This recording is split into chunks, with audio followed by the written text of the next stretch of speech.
जय माँ लक्ष्मी। जो इस वीडियो को पूरी देखे उसकी सारी मनोकामनाएं पूरी कर देना, उसकी झोली खुशियों से भर देना। भक्तों, रसोई घर में रखी गई रोटी के साथ ये गलती कभी मत करना, नहीं तो आपका जीवन अत्यंत कष्टकारी हो सकता है। जीवन में गरीबी का सामना करना होगा और मान सम्मान की हानि हो सकती है। दुनिया की कोई भी महिला रसोई गृह में रखी रोटी के साथ भूल कर भी ये 3 काम ना करे। भक्तों, रसोई गृह घर का मुख्य भाग होता है। रसोई गृह में तरह तरह के पकवान बनाए जाते हैं। उनमें से एक खास पकवान है रोटी, जिसके बगैर खाना अधूरा माना जाता है। आपको बता दें, महिलाएं अक्सर रसोई गृह में खाना बनाते समय कई ऐसी गलतियां कर देती हैं, जिसके कारण घर में दरिद्रता आ जाती है, जीवन कष्टकारी हो जाता है। घर में एक के बाद एक बच्चे से लेकर बड़े तक सब बीमार हो जाते हैं। घर की कामयाबी रुक जाती है। घर में राहु केतु का वास हो जाता है। आपको बता दें कि अक्सर महिलाएं रसोई गृह में रोटी बनाते समय कई ऐसी गलतियां करती हैं, जिसका पूरा दोष परिवार के हर सदस्य पर आ जाता है।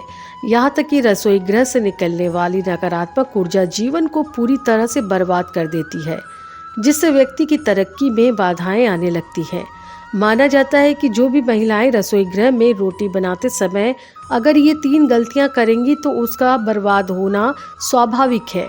इसीलिए कोई भी महिला रोटी बनाते समय ये 3 गलतियां कतई ना करे, इससे घर में कंगाली आ जाती है। तो चलिए जानते हैं उन गलतियों के बारे में। नंबर 1, सबसे पहले आपको बता दें कि महिलाओं को इस बात का ज्ञान होना चाहिए कि बच्चे, बड़े या बुजुर्ग, किसी को भी थाली में 3 रोटी परोसनी नहीं चाहिए। 3 रोटियां तब निकाली जाती है जब किसी की मृत्यु हो जाती है, अर्थात मरने वाले के लिए 3 रोटियां निकाली जाती है। इन 3 रोटी की संख्या को जो भी खाता है उस पर नकारात्मकता का संचार बना रहता है। हर हाल में किसी भी परिस्थिति में एक साथ 3 रोटियां नहीं खानी चाहिए। अगर खानी भी हो तो 3 रोटियां एक साथ ना खाएं, एक एक करके खाएं, यानी साथ में 3 रोटी ना ले, बारी बारी खा सकते हैं। नंबर 2, अक्सर महिलाएं खाना बनाते समय कई ऐसे गंदे काम कर जाती हैं, जिसकी वजह से पूरा परिवार बीमार हो सकता है। यहाँ तक कि घर का मुखिया कंगाल हो जाता है। इसीलिए किसी भी महिला को दुखी मन से खाना नहीं बनाना चाहिए और खाना बनाते समय शुद्धता का ख्याल अवश्य रखना चाहिए। इधर उधर हाथ नहीं लगाना चाहिए, नहीं तो बनने वाला खाना दूषित हो जाता है और जो कोई भी ये भोजन करता है निश्चित तौर पर राहु केतु का सामना करना पड़ता है। ऐसा खाना दूषित हो जाता है। इसीलिए अगर आपके हाथ गंदे हो जाएं तो उन्हें दोबारा धोकर खाना बनाना चाहिए। गंदे हाथों से बनाए गए भोजन से घर के सभी लोग धीरे धीरे करके बीमार पड़ते जाते हैं। ऐसा खाना पूरी तरह से जहर के समान हो जाता है और इसकी वजह से माता अन्नपूर्णा पूरी तरह से नाराज हो जाती है। नंबर 3, सूर्यास्त के समय रसोई गृह की कोई भी चीज पड़ोसियों को नहीं देनी चाहिए। इससे घर में धन की हानि होती है, घर में धन की कमी हो जाती है। रसोई गृह में एक से ज्यादा चाकू छुरी भी नहीं होनी चाहिए। इससे नकारात्मकता का संचार होता है और माता अन्नपूर्णा नाराज हो जाती है। रसोई गृह में मकड़ी के जाले भी नहीं होने चाहिए, इससे राहु दोष उत्पन्न होते हैं। जलते तवे में एकदम से पानी नहीं डालने चाहिए, इससे भी राहु दोष उत्पन्न होता है और शनि की कुदृष्टि भी हो सकती है। रसोई गृह में जब आप रोटी बनाएं तो थोड़ा सा आटा चींटियों को डाल दें, इससे कर्ज कम हो जाता है। हमेशा याद रखें कि घर की पहली रोटी गाय माता के लिए निकालनी चाहिए और आखिरी कुत्ते के लिए। अगर आप नियमित तौर पर ऐसा करती हैं तो माता अन्नपूर्णा सदैव आपके घर को धन धान्य से भरी रखती हैं। महिला का ऐसा नियम उसे कभी भी पराजित नहीं होने देता। ऐसा व्यक्ति कई पुण्य प्राप्त कर लेता है, जीवन में कभी कष्ट नहीं आते हैं। भक्तों, रसोई घर में माँ अन्नपूर्णा का वास होता है। इसीलिए रसोई की न सिर्फ शुद्धि बल्कि रसोई में क्या करे क्या न करे ये भी बहुत मायने रखता है, क्योंकि ये सब हमारे स्वास्थ्य, धन, परिवार की समृद्धि और सोच को प्रभावित करते हैं। भक्तों, हर महिला ज्यादातर अपना समय रसोई घर में गुजारती हैं। महिलाएं अपने परिवार के लिए हेल्दी और स्वादिष्ट खाना बनाने में कोई कमी नहीं छोड़ती। स्वादिष्ट खाना बनाने के साथ साथ महिलाएं रसोई की साफ सफाई का भी पूरा ध्यान रखती हैं। लेकिन इसके बावजूद भी वो जाने अनजाने में कुछ गलतियां कर देती हैं। नंबर 1, रसोई में सबसे पहली गलती जो अधिकतर महिलाएं करती हैं वो ये है कि महिलाएं रसोई घर में बिना नहाए घुस जाती हैं, जो कि बहुत ही गलत है। ऐसा आप बिल्कुल भी ना करें, क्योंकि इससे मां अन्नपूर्णा नाराज हो जाती है, जिसके कारण धीरे धीरे भंडार खाली होने शुरू हो जाते हैं। नंबर 2, आज के स्टैंडिंग किचन के ज़माने में महिलाएं स्लैब पर ही रोटी बेल लेती हैं, लेकिन इसका गलत असर सेहत पर हो सकता है। इसीलिए रोटी लकड़ी के चकले पर ही बेलकर बनाएं। इससे धन लाभ के साथ साथ बीमारियां भी दूर होगी। नंबर 3, रसोई घर को माता अन्नपूर्णा माना जाता है, इसीलिए कोई भी काम करने के बाद किचन को साफ जरूर करें। इसके अलावा स्टोव को भी कभी गंदा न रखें, इससे घर में दरिद्रता फैलती है।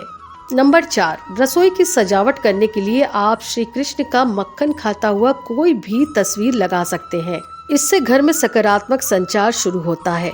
नंबर 5, रसोई में कभी भी टूटा बर्तन, बेकार सामान या कूड़ा कचरा जमा न होने दे। नंबर 6, इलेक्ट्रॉनिक सामान जो आपके काम के नहीं हैं या खराब हो चुके हैं, उन्हें तुरंत रसोई से बाहर कर देना चाहिए, यही बेहतर होगा। बिजली के बेकार उपकरण या तो ठीक करवा लें या फिर उन्हें बाहर ही निकाल दें। नंबर 7, कभी भी घर का किचन और बाथरूम आमने सामने है तो आपको अपने बाथरूम का दरवाज़ा हमेशा बंद रखना चाहिए या रसोई के आगे पर्दा ढक कर रखना चाहिए। नंबर 8, कभी भी घर के मुख्य द्वार के पास या ठीक सामने किचन ना बनाएं। इससे घर के लोगों के बीच तालमेल की कमी आती है। घर के किचन को सुंदर रखने के लिए कुछ लोग किचन में शीशा लगा लेते हैं, लेकिन सनातन वास्तुशास्त्र की माने तो रसोई घर में शीशे का इस्तेमाल नहीं करना चाहिए। ऐसा इसीलिए कि किचन में चूल्हा अग्निदेव का सूचक माना जाता है। अगर शीशे में अग्नि का प्रतिबिंब दिख जाता है तो घर में अशुभ माना जाता है। इससे कारण घर में आपसी कलेश होते हैं। इसी के साथ घर की आर्थिक स्थिति भी बिगड़ने लगती है। नंबर 9, अक्सर महिलाएं गूथा हुआ आटा या बचा हुआ आटा फ्रिज में छोड़ देती हैं और सुबह फिर से उसी का प्रयोग रोटी बनाने के लिए करती हैं। वास्तु के अनुसार ये सही नहीं होता है। रसोई घर में गूथा हुआ आटा रखने से शनि और राहु का निगेटिव प्रभाव पड़ने लगता है। इसी कारण से जीवन में अनेक प्रकार की समस्याएं होने लगती है। नंबर 10, रसोई घर में नमक से भरा एक पात्र रखें और समय समय पर उसे बदलते रहें। ऐसा माना जाता है कि नमक जो है वो नकारात्मकता को कम करता है। नंबर 11, भक्तों, सनातन परंपरा में गाय माता, गंगा और गायत्री का बहुत ज्यादा धार्मिक महत्व है। मान्यता है कि गौ माता के शरीर पर 33 कोटि देवी देवताओं का वास होता है। गौ माता की पूजा करने वाले जातक पर इन सभी देवी देवताओं की कृपा बरसती है। गौ सेवा से न सिर्फ इस जन्म के बल्कि पूर्व के भी दोष दूर हो जाते हैं। आपको बता दें कि गाय माता को आप प्रतिदिन ताज़ी रोटी ही बनाएं।